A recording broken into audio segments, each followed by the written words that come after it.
Hello everyone, আসসালামু আলাইকুম। Welcome back to my channel. আমরা অনেক সময় বলি ডাক্তার আশীর্বাদ করবে রোগীটি মারা গেল, অথবা নার্স আশীর্বাদ করবে ডাক্তার মারা গেল। এসব বাক্য কিভাবে ইংরেজিতে বলতে হয় আজকের এই ভিডিওতে আমরা সেটাই শিখব। So let's get started.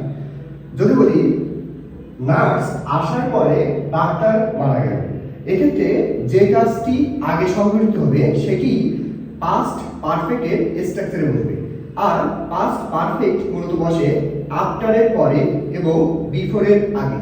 যেহেতু এখানে নার্স আসার পর ডাক্তার মারা গেছে, সেহেতু নার্স আগে আসছে, সেহেতু নার্স আসার ঘটনাটি পাস্ট পারফেক্টের স্ট্রাকচারে বসবে এবং পরের অংশ অবশ্যই পাস্ট ইনডিফিনাইট হবে। সুতরাং এখানে হবে the doctor died after the nurse had come.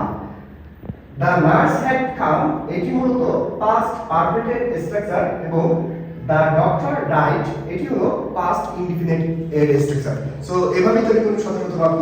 Thanks for watching. আল্লাহ হাফেজ।